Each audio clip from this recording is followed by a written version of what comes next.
people have been kind enough at this stage to say that I was the father of it all, and Peter Jennings and Walter Cronkite, and people say I taught them everything I knew, and which isn't true at all, if I ever knew anything.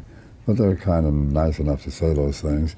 I was there at the beginning almost, not quite the beginning of network broadcasting, but the beginning of news on radio and television networks. And I carried it on as far as I went, and now others are carrying it on, and it will go on that way. And I am proud. We did sort of think of ourselves from time to time as pioneers. Yeah, I was quite well aware that I was being a pioneer, and that this was a great thing to be, I thought. But that was the word that presented itself. You know, not geniuses, not designers or creators. The man you just heard was CBS News reporter Robert Trout.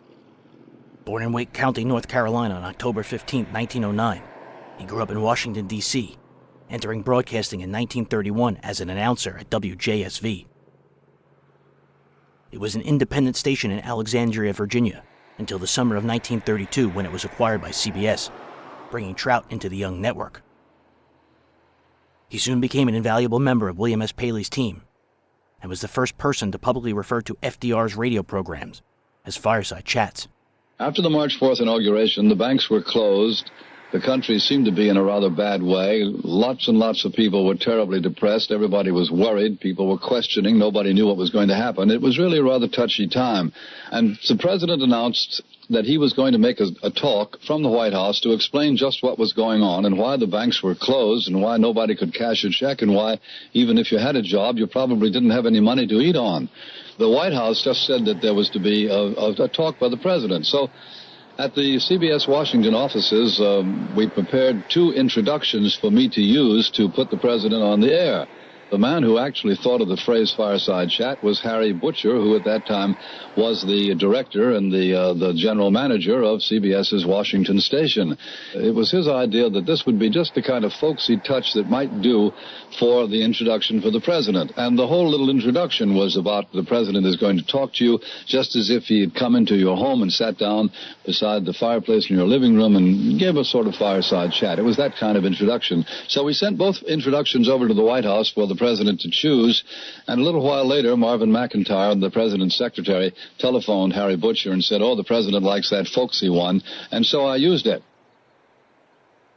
On Sunday night, March 13th, 1938, after Adolf Hitler's Germany had annexed Austria in the Anschluss, Trout hosted a shortwave roundup of reaction from multiple cities in Europe, the first such multi-point live broadcast on network radio.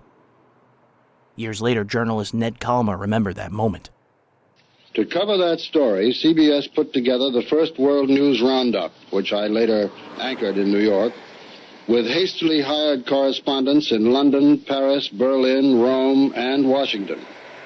And from then on, CBS Radio News just grew and grew, outgrowing the broadcast pattern that required mellow-toned announcers to read the news, and in their place put men who knew what they were talking about, wrote their own scripts, ad-libbed knowledgeably when necessary, were ready to go on the air in emergencies with the requisite background to analyze and explain the situation, whatever it might be. Trout also played a key role in Edward R. Murrow's development as a broadcaster. By the time war had come to the U.S., Trout was in New York, and Murrow had put together the staff of international war correspondents known as the Murrow Boys. As war broke and spread to the world, Ed put together the famous European staff of war correspondents who came to be known in the trade as the Murrow Boys, and included Charles Collingwood, Eric Severide, Howard Smith, Bill Downs, Larry LeSueur, and later such names as Winston Burdett, Alex Kendrick, David Schoenbrunn. At 4:15 a.m. Eastern Wartime on the morning of Tuesday, June 6, 1944, Bob Trout was in the CBS newsroom at 485 Madison Avenue, emceeing an overnight broadcast that brought the first eyewitness account of the invasion from reporter Wright Bryan. Bryan stood an imposing 6'5" and covered the story from a transport plane dropping airborne troops. Later in 1944, Bryan was wounded and captured by the Germans. He spent 6 months in hospitals and in a POW camp in Poland, before being freed by Russian troops in January 1945. Once again, this is Columbia's newsroom in New York City. This is Bob Trout speaking. We are continuing our coverage of the invasion. We just heard a broadcast from London.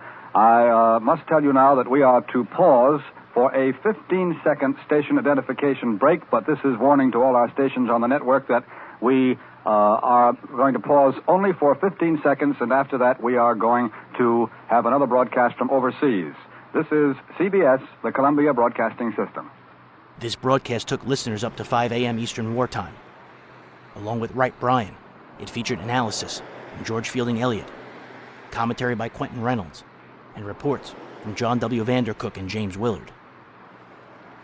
Once again, this is Columbia's news headquarters in New York City, and we are continuing our coverage of the invasion, which, as you know, has now officially begun. That long broadcast we had, well, it came directly from England, not from London. It came from somewhere in England, the headquarters, the supreme headquarters of the Allied Expeditionary Forces, which are familiarly known as SHAEF. Now, we just paused for station identification, and in a few moments, we are to bring you another broadcast from Britain. The broadcasts are coming in so quickly, the details are moving so swiftly that we don't get time to stop and sum up the situation and tell you just where we are, but I'm sure if you were with us for any length of time, you can see just where we are. The invasion is official. The first communique has been issued from headquarters in England. We have heard from England General Eisenhower's message to the people of Europe. And then King Håkon of Norway spoke, followed by a translation in English. Then we heard the Prime Minister of the Netherlands. That was translated. And then the Prime Minister of Belgium, and his speech was translated also. And then we heard, once again, the communique number 1 read over again. We started this particular broadcast. Columbia's been broadcasting all evening off and on these special news programs. We started this particular broadcast about an hour and 16 minutes ago at 3 o'clock in the morning, Eastern Wartime here in New York. And as we were talking, reading the bulletins that were coming in on the news machines, at exactly 3:32 Eastern Wartime, the word came to go to England. We switched to England, and we heard Colonel Dupuy at Supreme Headquarters of the Allied Expeditionary Forces reading communique number 1, saying that the landings have begun. Then we came back to New York. Then we switched to London again very quickly, heard Columbia's correspondent in London, Edward R. Murrow, reading an order of the day. And then we came back to New York. And then we switched once again to London for this last rather lengthy broadcast from Allied headquarters, General Eisenhower's message to the people of Europe, King Håkon's speech, the Prime Minister of the Netherlands' speech, the Prime Minister of Belgium's speech. Now, in a few moments, we will go again to London. We don't know exactly just what it's going to be at this particular moment, but we're going to go to England to bring you another one of the broadcasts in the story which is moving very swiftly now. We are going to hear from Wright Bryan, who is representing the combined American networks in London. This is Wright Bryan speaking from London. In the first hour of D-Day by British double summer time, or a little more than an hour before D-Day began by Greenwich Mean Time, the first spearhead of Allied forces for the liberation of Europe landed by parachute in northern France. In the navigator's dome in the flight deck of a C-47, I rode across the English Channel with the first group of planes from Troop Carrier Command to take our fighting men into Europe. Just before we left French soil for the return trip to England, I watched from the rear door of our plane, named the Snooty, as 17 American paratroopers, led by Lieutenant Colonels, jumped with their arms, ammunition, and equipment into German-occupied France. Our group, at the head of the leading wing from the U.S. 9th Air Force's Troop Carrier Command, was met with only scattering small arms fire from the fields, which were dark and quiet as we entered enemy territory. As we headed back towards the English coast, we saw tracers arching through the air behind us and a steady parade of Allied planes moving out over the course we had just navigated to strengthen the ground forces we had left below. In the channel below us, we could see a few ships, but could not be certain whether they were part of the Armada carrying Allied soldiers to the beaches or attacks which were quickly following the first landings of airborne troops which I had witnessed. For 2 days, I had been living with the Troop Carrier Squadron commanded by Major Clement G. Richardson of Salinas, California. His combat crews had been fully briefed as to their initial mission, the course they would fly, and all procedures they would follow. From the moment this briefing began, the combat crews lived apart from the ground personnel of their base, with barbed wire surrounding their quarters and guards protecting them from any contact with outside persons. All day Monday, they watched the weather. After an early supper, they broke up into small groups for volleyball games in their small recreation area. In the early evening, Major Richardson returned from a conference with Lieutenant Colonel Donaldson of Birmingham, Alabama, commanding this lead group. As Major Richardson came within the barbed wire enclosure of his own squadron, he blew a long, shrill blast on his whistle. The pilots, co-pilots, navigators, and radio men clustered around him. "Come into the briefing room," he said. There he stood in front of a large-scale map on which the course was plotted. As quickly as his men were all in the room, Major Richardson said, "Do you know your stuff?" There was no word of dissent spoken. Said Major Richardson, "Get your stuff and report to the operations room immediately. I'm going down to the colonel to get the weather report. I think this is it. Good luck." The crews began to file out of the room, but Major Richardson stopped them. "You want to get back, don't you?" he asked. There was a quick murmur of assent. "Then, damn it, get in there and fight." The crews piled in their trucks to go first to the operations office and then to the line where their planes were drawn up and ready to go. As they moved towards the airport proper, they passed long columns of airborne troops, trudging slowly under their full loads of battle equipment from the bivouac area where they had been camped awaiting this day toward the planes which would carry them into battle. General Eisenhower had visited this camp during the afternoon, quietly passing among the men and chatting with them, asking them names and their homes and their jobs. Outside the door of each C-47, the soldiers assembled and checked their equipment, while ground crews and combat crews gave the planes a final tuning up. Heavily laden transport planes began taxiing along in long procession toward the runway. As the first squadron, commanded by Lieutenant Colonel David Daniel of Birmingham, Alabama, began to take off, the planes rushing in swift succession down the runway, Lieutenant General Lewis H. Brereton, the 9th Air Force commander, moved up and down the line of planes, giving the thumbs-up sign to his crews. Meantime, the paratroopers had adjusted their packs, donned their May vests and chutes, and climbed into the planes. Each was so heavily loaded that he had to be pushed from behind and pulled from above to get up the steps into the plane. In our plane, Lieutenant Colonel Robert Cole of San Antonio, Texas, the senior officer aboard, moved quietly up and down the passenger compartment, speaking to each man and asking if he had everything he needed. As the men settled in their bucket seats, Colonel Cole said, "The doc is going to give you some pills to guard against air sickness. Make yourselves as comfortable as you can. Better try to sleep a little." Quiet settled in the plane. These men had done their talking. Now they were grim and silent. The soldier sitting farthest forward on the port side, Private Robert C. Hillman of Manchester, Connecticut, said, "I know my chute's okay because my mother checked it. She worked in the Pioneer Parachute Company in our town, and her job is giving the final once-over to all chutes they manufacture." On the flight deck of our plane, the Snooty, Lieutenant John E. Peters of Chicago, the pilot, and Lieutenant B.E. Maxwell of Clave, Michigan, muttered soft curses as their motors were slow to start after a long pause on the taxi strip. But when the engines did turn over, they droned steadily and powerfully. Almost before we knew it, we were trundling along past the operations buildings and the control tower, where all the ground personnel of the base were standing. Some held thumbs up. Some made the V sign. Some waved. It was like the takeoff of a big mission from a bomber station, only more so. This was the first combat mission for this outfit, and everyone on the base knew that this was the day. Our ship was leading the second section of the second squadron in the first group. As we picked up speed on the long runway, I stood between the pilot and co-pilot and watched formation lights of the ships ahead of us slowly, almost imperceptibly climbing, then gradually swinging into wide circles. "This thing is really loaded down," said Pilot Pete, and as we became airborne, you could almost feel the sturdy transport strengthening its muscles and shouldering its burden. Then, foot by foot, almost inch by inch, rising above the fields and trees of southern England. As our squadron fell into its formation, 3 Vs of 3 ships each in the first section and 3 Vs of 3 ships each in the second section, which we were leading, The preceding squadron was already circling the home field, now gaining altitude more rapidly.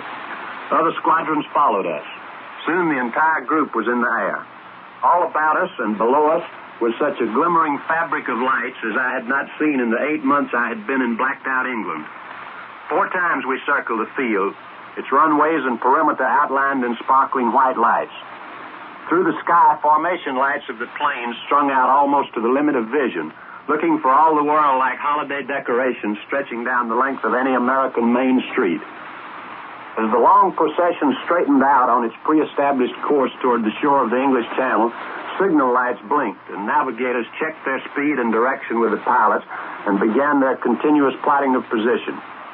As we headed toward the coast, the bulky transports silhouetted against the sky as they gently undulated in the prop wash of their companions. Reaching the first point for change of course, our plane blinked its signal light, and Pete said to his co-pilot, "Want to take it now, Maxie?" And Maxie took over the controls. "Right on course, and we're 1 minute early," reported Navigator Robert E. Taylor of Altoona, Pennsylvania. At that moment, I left the glass blister in the forward roof of the fuselage, sometimes called the astral globe, sometimes called the navigating dome, from which I had been watching the formations about me, too fascinated to feel the weight of the flak suit, which, like all crew members, I was wearing, or the steel helmet which I was pressing against the ceiling. Down the long passenger cabin, I walked to see how the paratroopers were riding. More than half of them had taken their colonel's advice and were dozing with their heads back against the wall and their feet stretched out in front of them. The others were sitting silently, except for 2 or 3 who talked among themselves in whispers. By the open rear door, Colonel Cole waited and said, "It's cold back here with the wind whipping in." I had been perspiring in the crew's cabin up front, but back where the colonel sat, I was glad I wore heavy clothing. More signal lights blinked as we crossed the coast of England and pushed out across the channel. The sea was calm, its steely grayness blending in the half-light with the dingier gray of the horizon. But soon the moon brightened the water and made the ripples below us twinkle. The ship on our wing, its heavy fuselage... Just to identify the speaker for you, ladies and gentlemen, you're listening to Wright Bryant, representing the combined Allied networks, speaking to us from Allied headquarters in England and giving us a description of the takeoff of the airborne troops from the field from which they took off on the invasion of the continent. And now back to the voice of Wright Bryant. We had not seen a plane outside our own formations, but the fighters must have done their work well, for there was no sign of enemy aircraft about. "Tiny, tell the colonel it's 30 minutes until jump time," yelled Pilot Pete. And the fat, husky crew chief, Staff Sergeant Richard A. Eberly of Indianapolis, whose father is a major in the Air Corps, shouldered his way back to give the word to Colonel Cole.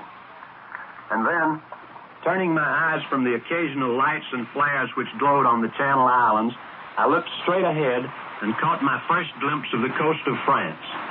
I had never visited the continent of Europe in peacetime, and I was waiting for invasion day to visit it in wartime.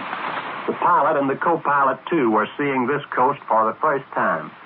None of us spoke, but each looked at the other.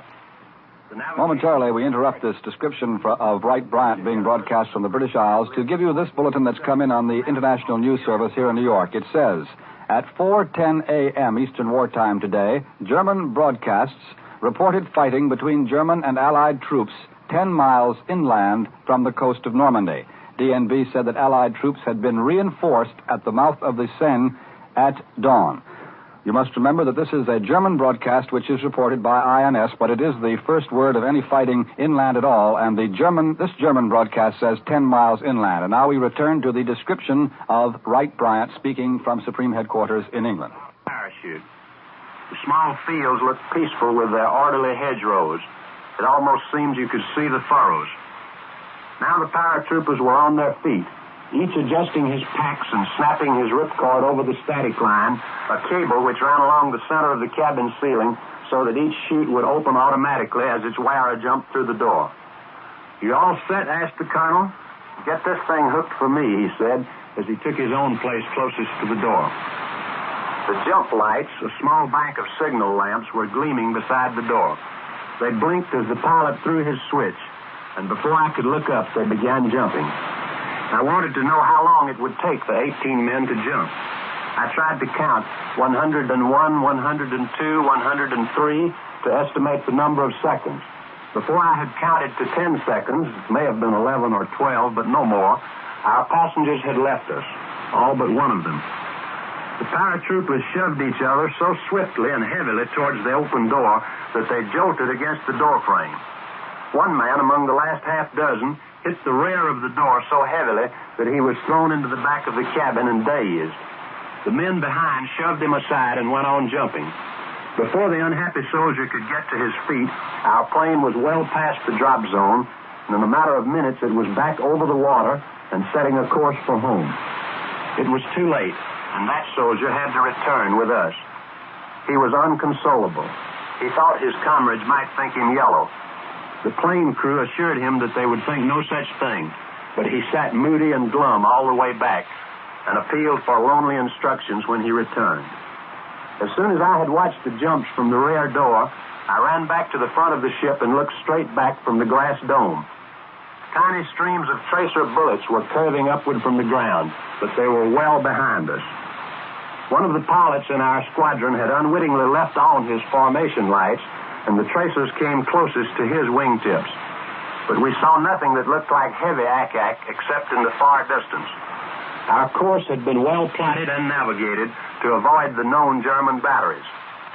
We were over France only 11 minutes. With our ships lightened by unloading their cargo, we picked up speed and streaked for home. Behind us, we could still see the tracers and an occasional flare. Below, a few more ships, but we couldn't tell just what they were. The Battle of Europe had begun, and our squadron had delivered the first Allied foot soldiers to their scene of action. This is Right Brian in London, returning you to New York. Once again, this is Columbia's newsroom in New York, our studio adjoining the newsroom to be exact. Bob Trout speaking. We've been listening to Wright Bryant, who represents the Combined Allied Networks and has been speaking to us from SHAEF, that's the Supreme Headquarters Allied Expeditionary Forces, with a description of the takeoff of the first airborne troops to leave the field to take part in this invasion. Now, there's so much to tell you, to bring you up to date, and it's a little bit difficult to tell just when we are going to switch to London again. A good many broadcasts are coming in from the British Isles, as you can tell if you've been with us at all, since about 3:30 this morning, when the first communique was read at 3:32 Eastern Wartime exactly, from London, as a matter of fact. It's a bit difficult to tell when we're going to switch back and how much of the story we should tell you from here at the moment. Columbia's military analyst, Major George Fielding Eliot, has a few things that he's been waiting to say during the time when we've been listening to these broadcasts from London. One of them, or from England, rather. We don't know whether they're from London. One of them, I know, concerns the position in the invasion of General Montgomery. That's right, isn't it, Major Eliot? That's right. We have a communique here to the effect that General Sir Bernard L. Montgomery of the British Army, whom you'll remember as the famed commander of the 8th Army during the fighting in North Africa, is commanding the Army Group carrying out the attack on the French coast. It was announced today. An Army Group is a very large organization consisting of 2 or more armies. It is further stated that General Montgomery's Army Group includes American, Canadian, and British forces. We should not suppose that this is the only Army Group which will be landed on the coast of Europe eventually. This is just the first such organization to land. Remember, it's a very, very large force, including at least 2 armies under the combined command of General Montgomery. Now, I'd like to call your attention to something in Mr. Clark's report, which you heard earlier, in which he pointed out that the Germans will be surprised by the direction and shocked by the timing of the attack. That indicates that the Allies expect to surprise the Germans when the main attack develops. Now, what happens before we are finally able to determine where the main attack is being delivered may, of course, be a feint intended to deceive the enemy. It's interesting to note that one of Montgomery's opponents will be his old enemy from North Africa, Marshal Rommel. Marshal Rommel is not the supreme commander of the German anti-invasion forces. The supreme commander those forces is Field Marshal Gerd von Rundstedt, who was a very experienced officer. He's 69 years of age, but is considered one of the ablest officers in the German army. It is believed that Marshal Rommel commands the Mobile counterattack forces under Marshal von Rundstedt's general command. The weather over the channel is reported to be bright and clear with moderate sea and occasional gusts of wind. There are some low-hanging clouds in some areas, which may occasion some difficulty to our aircraft. The German report that the American troops were reinforced at dawn at the mouth of the Seine by sea and air, which might suggest that our main objective is Le Havre. But there's also another German report. Remember, this is a German report and not confirmed from any Allied source, which says that American forces are penetrating toward the town of Caen. It does not say whether these are troops that have been landed on the beach and are pushing inland toward Caen, which is about 7.5 miles from the coast, and controls the main railway to the town of Cherbourg. It is further stated that Allied battleships, monitors, and cruisers bombarded the coast defenses at long range, and that other craft, destroyers, and small craft closer in covered the landing of our forces landing on the beaches. But apparently the parachutists and airborne troops were the first to deliver the blow, as you've just heard from Mr. Wright Bryant. These were apparently the first foot soldiers to land on the soil of France, were the parachutists. And you'll remember that he referred to long columns of airborne troops marching up to the takeoff bases, which suggests that these airborne troops, that is, airborne infantry, perhaps carried in gliders or troop-carrying planes, are going to follow up the efforts of the parachutists as soon as the parachutists have obtained fields on which the transport planes and gliders can land. It is reported that these forces are being opposed by German shock troops. This is another German report. And you'll remember that the Germans have been boasting for some time of a special organization, special shock troop detachments, which have been organized to fight the expected arrival of Allied airborne troops. That is a summary of the military situation as far as we have it now. And now, here once again, is Bob Trout. That was Major George Fielding Eliot, Columbia's military analyst. And now the Columbia's newsroom has been filling up even more than it was filled some time ago, and we began to take you on that informal tour of the newsroom, which suddenly developed into the invasion while we were actually watching the machines. At that time, I believe there were about 25 people actively working in our newsroom at top speed, and now the number has increased.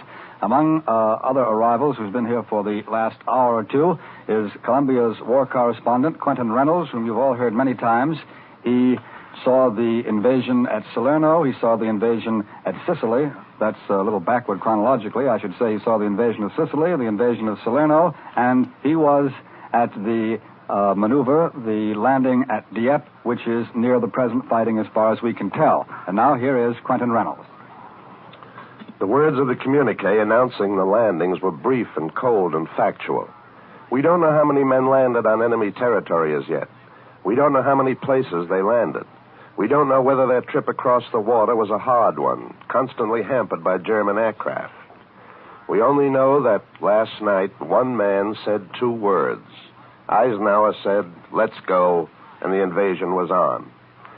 There are 1,000 stories behind the short communique which merely told us that our men had landed. Those of us who have been on other amphibious landings can imagine how our men felt last night when they were finally told that their long months of waiting were over. As long as these men live, the evening of June 5th will always be to them the night before D-Day. And if they live to be 100, June 6th will forever be D-Day to them. Back to Bob Trout now. Sorry to interrupt you, Quentin Reynolds, but now we will hear a broadcast from John W. Vandercook, who is representing all networks, and who will speak to us from London. Go ahead, London. This is John W. Vandercook in London. The announcement has just been made that the invasion of Western Europe has begun. The feints and diversions promised by Winston Churchill and hinted at by the military experts have now been relegated to the limbo of dead words. For, as 1 million people will say today, this is really it. This is the Queen's move, straight across the board. The astronomical numbers of planes at the weeks past have been pulverizing rod by rod and yard by yard. Every German position from literally the beginning of shallow water to far within the hinterland of France have now, with close naval support, been followed by the paratroopers, the landing boats, the infantry. Beachhead is a narrow term. By all present indications, General Eisenhower and his field commander, the great Montgomery of Egypt and North Africa, have attacked along miles of the French coast. The textbook pattern of invasion, and this, of course, is the most massive such operation in all human history, calls for the early possession by the attacker of good seaports. The purpose of that is clear. A major offensive against an enemy-held coast requires, swiftly after its commencement, the possession by the initiators of the attack of harbors capable of the unloading of far weightier materiel than can be put ashore even by the incredibly versatile and numerous amphibian landing craft. That is probably an essential part of the Allied plan, as it is now being put in practice. Be sure of it, we are moving with the weight of mountains. In his order of the day issued to each man in the Allied Expeditionary Force, General Dwight Eisenhower calls this mighty mission the Great Crusade. He adds, the eyes of the world are upon you. The hopes and prayers of liberty-loving people everywhere march with you. General Eisenhower makes this solemn promise. In company with our brave allies and brothers in arms on other fronts, you will bring about the destruction of the German war machine, the elimination of Nazi tyranny over the oppressed people of Europe, and security for ourselves in a free world. And the Supreme Commander warns, the enemy will fight savagely. He is well-trained, well-equipped, and battle-hardened. The final words of the General's orders have the lift that at this hour in England has raised every heart. I have full confidence in your courage, devotion to duty, and skill in battle. We will accept nothing less than full victory. Good luck. And let us all beseech the blessing of Almighty God upon this great and noble undertaking. American, British, and Canadian forces under the direct command of General Bernard L. Montgomery are carrying out the first gigantic phase of the attack. The skies are ahum with the ceaseless passage of great planes that shuttle smoothly back and forth from the countless airfields of England to the scene of battle almost within eyesight of the British shore. The English ports are pouring cornucopias of the long-garnered riches of men and war machines that have been assembled through these many, many months for this long-awaited hour. I return you now to New York. And we are now back in Columbia's news headquarters, the studio adjoining our newsroom in New York City. Bob Trout speaking once again. We've just heard John W. Vandercook speaking from Supreme Headquarters of the Allied Expeditionary Forces somewhere in Great Britain. Mr. Vandercook was representing the combined Allied networks. We were very sorry to have to interrupt Mr. Reynolds before switching very rapidly to get the broadcast from London, but as you can tell if you're staying with us on this invasion broadcast, things happen very rapidly. We get about 30 seconds notice, sometimes less than that someone in London is ready with another report, and we have to switch very rapidly. And now, if Mr. Reynolds doesn't mind taking up again at the point at which he was, I'd like to turn the microphone back to Quentin Reynolds. As I said, the details so far have been rather scanty, but there are a few things we do know. We do know that the weather was perfect for the attempt. The tides were right, and the moon rode high above the channel. It was a full moon in a cloudless sky, but it was the kind of moon that kept its light for the grandeur of its own height, so that the invasion fleet merged with the dark blue of the channel waters, safe from the prying eyes of the German night fighters, who for weeks have maintained a vigil over the channel and over the North Sea. But RAF Beaufighters and American Havocs, the plane we used to call the DB-7, have been out too, chasing these reconnaissance planes to such heights that their value as observers was almost nullified. Even on the clearest night, you can't see much from 20,000 feet, and blacked-out ships with flame dampeners hiding the red glow of their smokestacks are very difficult to spot. The brief communiques we've received so far do not tell of the prayers that went up from thousands and thousands of our men as they slid through the dangerous, uncharted minefields of the Channel and approached enemy territory. The communiques do not tell us of the feeling of tension that gripped the entire invasion fleet, a feeling that grew and grew, that caught in your throat and that threatened to choke you. The communiques do not tell of how men clutched their Tommy guns and fingered their carbines with hands that were cold, though the weather was warm. The Communiques don't tell us of stomachs that tighten with the fear that always comes before the hour of action. It is always like that. The communique only tells us that the waiting is over, that the real showdown has come. We here at home during these lonely early morning hours can do nothing. Nothing but hope and pray and have faith in these fighting men of ours. Now I return you to Bob Trout. That was Columbia's war correspondent, Quentin Reynolds, who, among the many military operations he has covered, was at Dieppe, which was a one-day landing, as you remember, somewhere in the vicinity of the fighting that's going on at present, as far as we can tell. Now, the papers are piling up here in our studio adjoining the newsroom, separated from it by a glass wall here at Columbia's news headquarters in New York. It's a little difficult to tell where to begin to bring you up to date most rapidly. Perhaps you heard a few moments ago, I've lost track of how long ago it was, perhaps you heard the INS report that came from London and which said that the INS agency had heard the German broadcast reporting fighting between German and Allied troops 10 miles inland from the coast of Normandy. That was a German report from the German agency DNB, reported by INS from London, and I would like to point out at this time, in case you heard it, that even if by some chance the German broadcast should be true, it does not necessarily mean a penetration. It could mean fighting between Germans and some of these airborne troops and parachutists whom we have been hearing about. Here is a one-line dispatch just been handed me. It's from the British news agency Reuters from London, and it says, the German news agency DNB says today that Allied airborne landings have been made in Normandy in great depth. And that's just what we were talking about just at the time that the brief Reuters dispatch was handed to me. I'd like to repeat it again because it may be very important as this fighting goes on. The German news agency, DNB, as reported by Reuters, says that Allied airborne landings have been made in Normandy in great depth. We don't know whether it's true or not. It's a German report, but it may help us to follow the fighting a little bit more intelligently and more carefully as it goes along, if we remember that all reports about fighting inland do not necessarily mean penetrations. Now, it's a little bit difficult to decide what to start into because, once again, we've just got the signal that we are about to switch the air across the ocean once again and to bring you a broadcast from the British Isles, once again, a broadcast from Chafe. You might as well remember that word. You'll be hearing a great deal of it. And so now to Jim Willard in London. This is James Willard, speaking from Supreme Headquarters, Allied Expeditionary Forces. I have just seen the first American troops preparing to storm ashore onto the continent of Europe. They were about to land on the north coast of France at 6:30 British summer time this morning. At 6:23, the Marauder bomber in which I was riding dropped the last load of bombs to be launched onto the coastal targets before H hour a few minutes later, when our landing barges would strike the shore. All night and from dawn onwards, thousands of Allied planes have been softening up a strip of coast.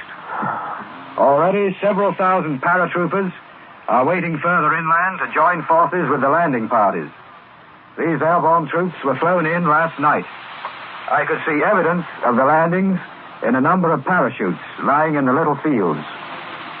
But I must say at once, the amazing feature of my flight this morning was the almost unbelievable quietness of the scene below, where in the next few days, maybe in the next few hours, decisive battles for the reconquest of Europe will be fought. For with the exception of German tanks, which are moving up the roads towards the beachhead or hiding in hedges, we saw no signs of enemy resistance. As our flight of 54 Marauders made their bomb run along the enemy coast, we were met by only a few puffs of inaccurate flak, and by machine guns firing from 40 to 50 German tanks. I'd like to record here that Sergeant Paul Scott of Cedartown, Georgia, the waist gunner beside whom I was riding, promptly turned his machine guns onto one German tank by a crossroads and claims to have set it on fire. I saw the tank burning. Apart from those tanks, a few bursts of flak, and one report of a coastal battery, I saw no signs of the enemy. Everything that flew in the air or sailed on the sea was definitely and overwhelmingly ours. You'll have to forgive the superlatives, but they're an accurate description of the facts in this case. The air and sea armadas I saw this morning were the biggest nations at war are ever launched at one time. At briefing, before we took off at dawn, the pilots were told to stay below 6,000 feet over England, because that was the level assigned them. Higher up and lower down, the air was full of other planes, Fortresses, Liberators, Lightnings, Thunderbolts, Spitfires, all forming up before flying south to the same target we were headed for. I could see hundreds of planes crossing and crisscrossing below us, and the pilots of our ship called out over the intercom telephone, "There are planes strung out ahead and behind us like strings of sausages." Even more incredible was what we could see on the water, 3,000 feet below us. Ships were moving from the coast of England in immense convoys. In some convoys, the ships were sailing in single file. In others, they were in various patterns. From above, they looked like water beetles scuttling backwards and forwards over a pond. The sea was calm with occasional white caps. We left these vast convoys and passed over them for a long time.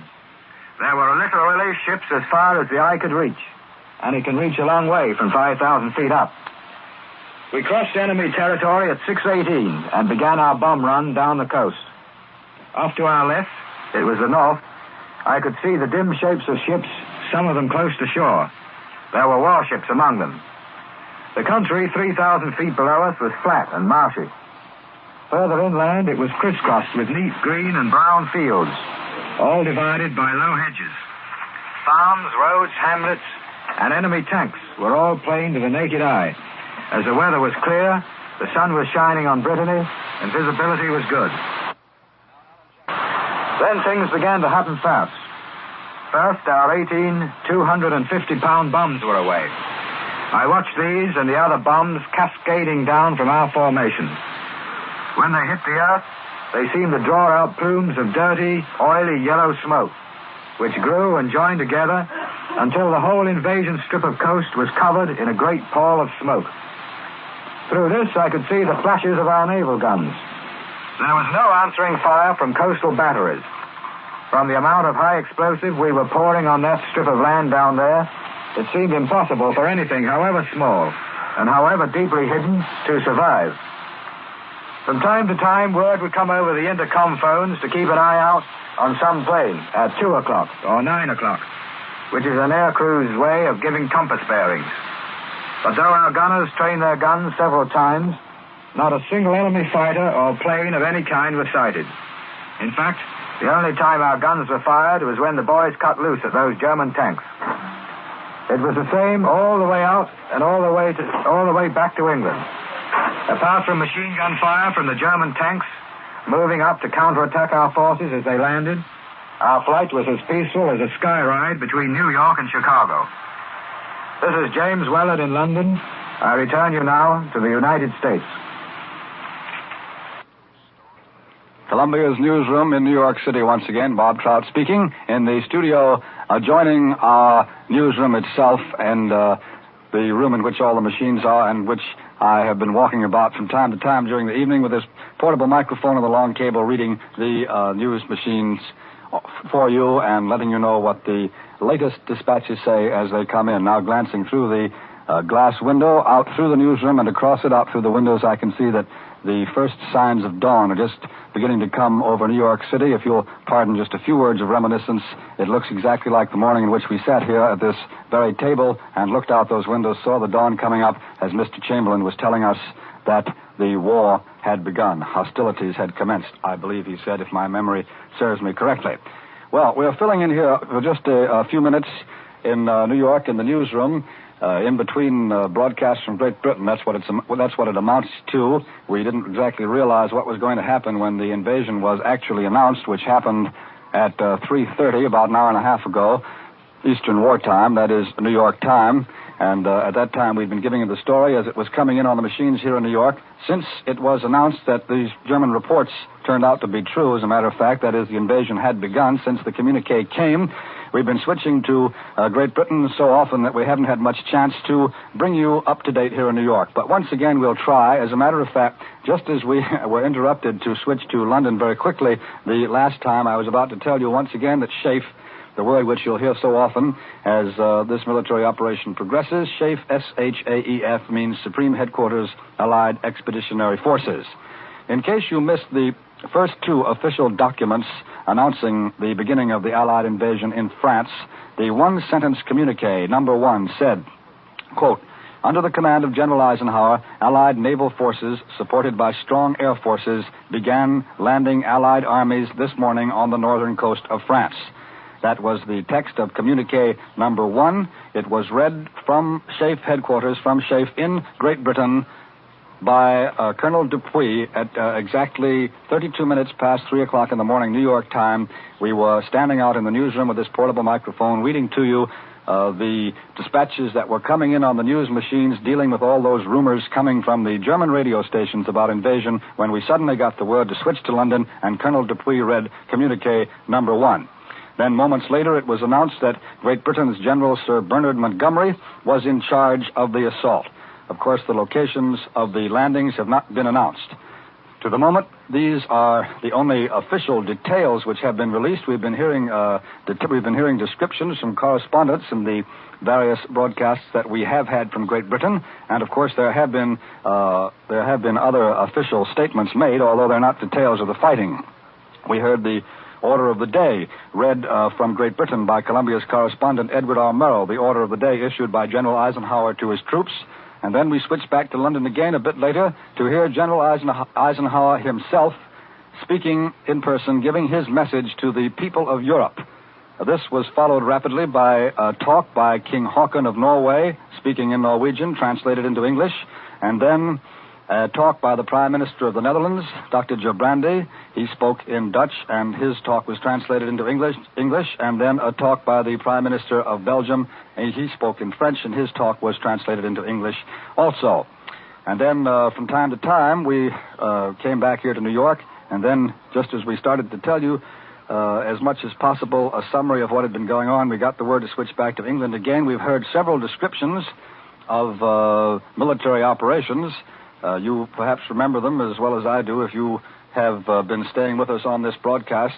You perhaps recall hearing, for example, the very lengthy description of the takeoff of the first airborne troops who were to take part in the invasion of northern France. We heard the description after we had switched to England. It was read to us from Supreme Headquarters of the Allied Expeditionary Forces by a correspondent representing the combined Allied networks. In a few moments, we shall again have some sort of broadcast from overseas. It's impossible at this moment to tell exactly what it is, but now, for the moment, here at Columbia's news headquarters in New York is Columbia's military analyst, Major George Fielding Eliot.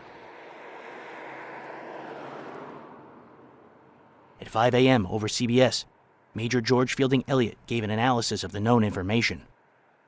Eliot was a second lieutenant in the Australian Army during World War I. He became a member of the Royal Canadian Mounted Police and later a major in the Military Intelligence Reserve of the U.S. Army.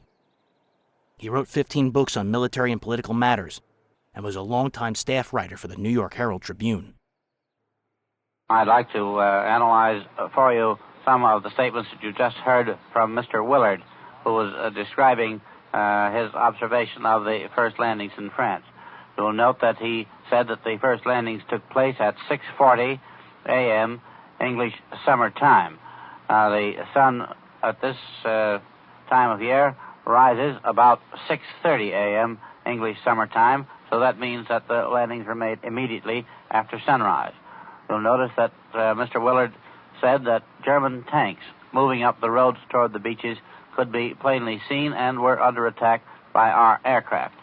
These are not, of course, the main German counterattack forces. They are just the German local reserves, which are moving up and attempting to deal with the first waves of the Allied attack. The main German counterattacks will not develop until the Germans have had time to see where we are making our main effort and to move their large reserve forces to oppose it. Of course, General Eisenhower will do his very best to deceive the Germans as to where he's going to make his main effort. General Eisenhower is, in fact, a master of deception in war. He makes his motto the same as that of the famous Confederate general of the Civil War, General Stonewall Jackson, whose motto was always mystify, mislead, and surprise the enemy. General Eisenhower has done this twice. He's done it in Tunisia, and he did it again in Sicily. In both cases, he completely surprised the Germans at the decisive moment and was able to gain great successes. And he will undoubtedly attempt to do this again. In fact, his preparations have probably been made to that end over a long period of time.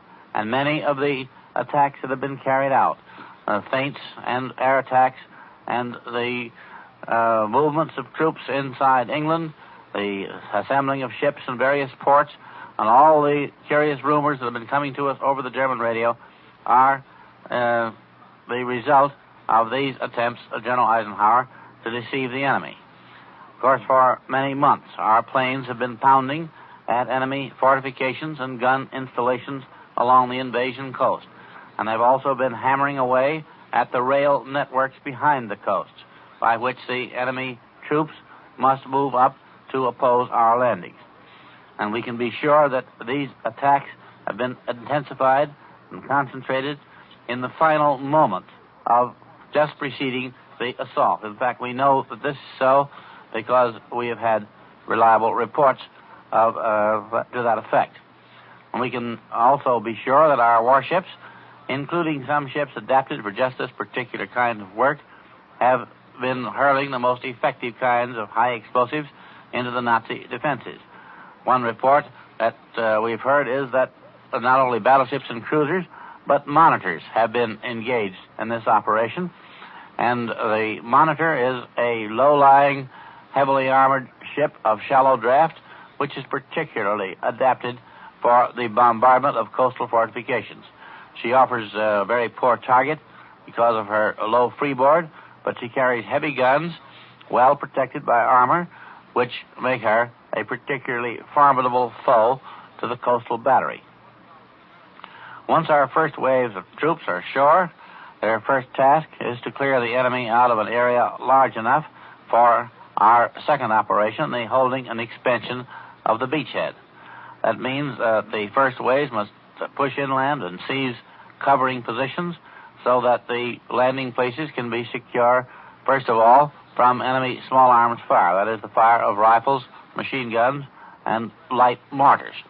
And in doing this, they will be assisted by the airborne troops who will land farther inland and attempt to interfere with the movement of the enemy local reserves who will be rushing to the point of attack in an endeavor to push us back into the sea. When the second wave comes ashore, that is the second assault force, because each assault force comes in several waves, its job is to expand and widen the beachhead so that the landing places can be secure from the fire of enemy field artillery. This means that the beachhead must be very greatly deepened as well as widened in order that heavier material and equipment can be brought ashore secure from enemy artillery fire. This second assault force differs from the advance wave chiefly in two respects. It carries heavier weapons, and it also brings in supplies enough to hold out for several days without further assistance from the sea.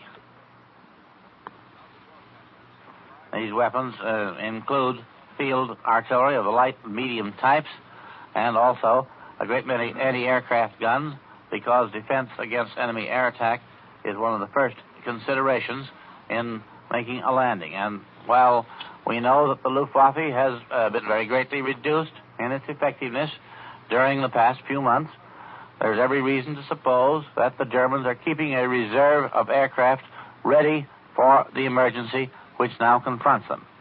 With its heavier weapons, this second group can deal with enemy artillery fire that can carry out counter-battery action against enemy guns that will be brought into action successively as the enemy batteries reach positions from which they can fire effectively against our forces.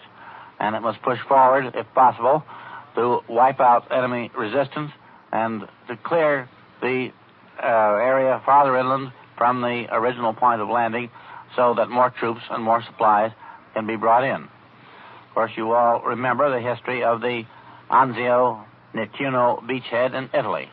When our forces first went ashore there, they secured a firm foothold. But it was not until the final big push from Anzio that the beachhead became a safe zone of operations. Throughout a great part of the long and painful period when we were holding that beachhead, we were under the fire, even on the shore, of German long-range artillery. They were able to drop shells day after day into our positions and sometimes even to fire upon the ships offshore that were engaged in landing. And now, once again, here is Bob Trout. After Eliot spoke, Richard C. Hotelet reported from London with the first eyewitness account of the seaborne side of the invasion. Edward R. Murrow hired Hotelet that January. On this day, he was riding a bomber that attacked Utah Beach 6 minutes before H hour and watched the first minutes of the attack. He would later cover the Battle of the Bulge. That was Columbia's military analyst, Major George Fielding Eliot, and we thought that when he handed this microphone back in Columbia's news studio adjoining our newsroom here in New York, that we should be ready with another broadcast from London, but at the moment, we do not have one scheduled. When the news comes, it will undoubtedly come very rapidly, and once again, we'll interrupt whatever we're saying and switch you over to find out what's going on and what the latest news is from there. Now, among other things that you might have missed in this the rapidly breaking developments is the order of the day issued by General Eisenhower. That was, if my memory serves me correctly, that was the second statement which was read from London after we had switched there, after the word became official. Here's a quick word for me. I'm to switch to London for Richard Hotelet of CBS, reporting for the combined American networks. However, I have about 35 seconds before that broadcast is to come in. I misread the watch, as a matter of fact, and thought that I was about to switch then. The brief excerpts I may have time to read you from the order of the day. The order of the day started, soldiers, sailors, and airmen of the Allied Expeditionary Force, you are about to embark upon a great crusade toward which we have stripped these many months. The eyes of the world are upon you, and the hopes and prayers of liberty-loving people everywhere march with you. And now for the report of Richard Hotelet of CBS. Go ahead, London. This is Richard C. Hotelet speaking from London. The Allied forces landed in France early this morning. I watched the first landing barges hit the beach exactly on the minute of H hour. I was in a 9th Air Force Marauder flying at 4,500 feet along 20 miles of the invasion coast. From what I could see during those first few minutes, there was nothing stopping the assault parties from getting ashore. We spent about half an hour over enemy territory. We flew over and bombed some of the coastal fortifications, but except for some light flak from inland positions and from some tanks firing at us, we saw no enemy gunfire. The only other sign of life in enemy territory were some white and yellow parachutes dotting the ground where our paratroopers had hit the ground. The weather is favorable for the operation. Offshore Allied warships were bombing the enemy coast, and they seemed to be doing it without any opposition. As far as we were concerned, there was no opposition from the air either. The Luftwaffe just didn't seem to be there. What I saw was literally the last minute of the invasion preparation and the first minute of invasion. We were low, but we were traveling fast, and we could not tell how the battle for the beaches would develop. But if the ground action goes as smoothly as the air preparation, we can hope for the best. I went in with a bomber group, probably the hottest group in the 9th Air Force. Our mission was to plaster the invasion beach and some coastal fortifications with bombs 7 minutes before our assault parties came ashore. This group was chosen for the hair-trigger work because of its previous superb record. Well, we delivered, and we delivered on time. This is the way it worked. Last night, we were told briefing would be at 3 o'clock. We got up at 2, had griddle cakes and fried spam for breakfast, went into the long Nissen hut that serves as briefing room. The doors were closed, and the commanding officer announced that the invasion had begun. He said that since midnight, 3 hours before our paratroopers, some 20,000 of them had been landing in France. The men cheered. The colonel went on to say that the air forces were being called upon for their maximum contribution. There were going to be more than 1,500 fortresses and liberators flying ahead of us. Hundreds of medium bombers, too, were going to precede us. And our group was to wind up the pre-invasion bombing. When he said this, the men really cheered. To top it off, we were going to have cover from more than 2,500 Allied fighters. The colonel made it plain that nothing was to be left to chance. The weather in the target area had been unsettled and cloudy, and if we were going to deliver precision bombing, we would have to fly below the clouds. And that we would go down and bomb from 1,000 feet.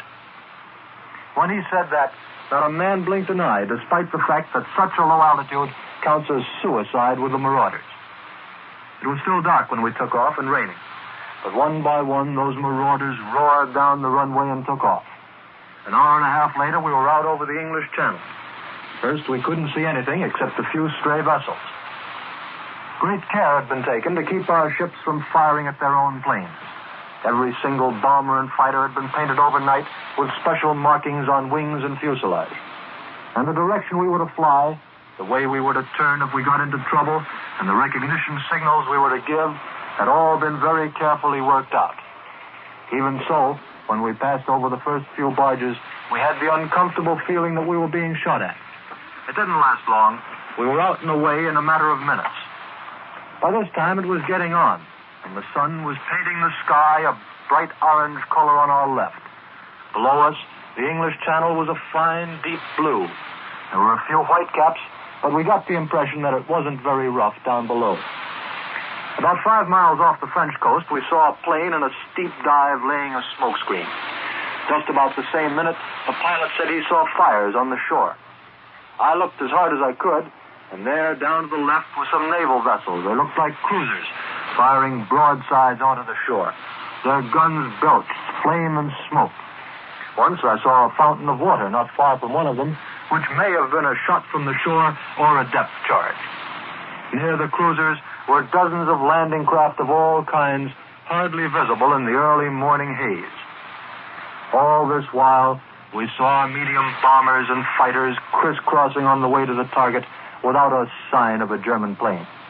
Then, as we turned in over the coast about 10 minutes before each hour, we saw a fast assault boat race along parallel to the beach, laying a smoke screen.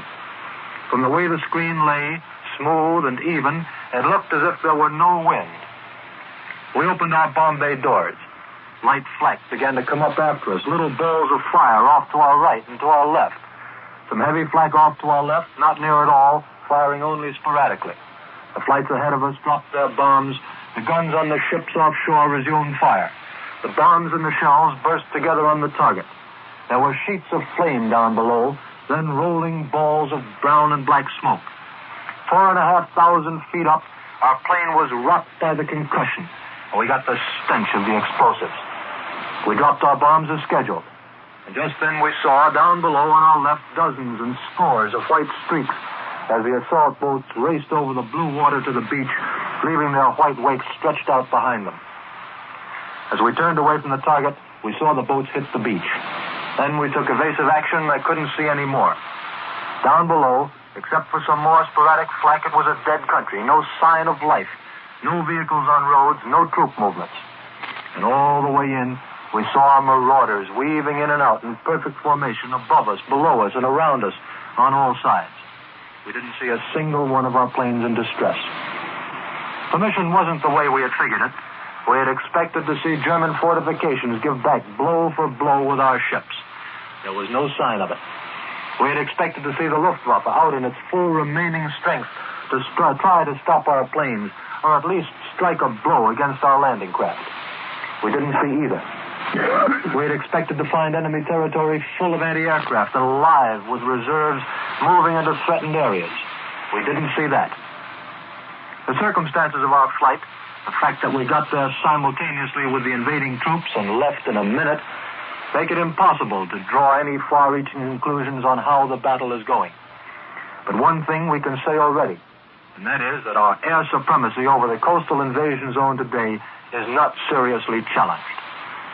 I return you now to the United States.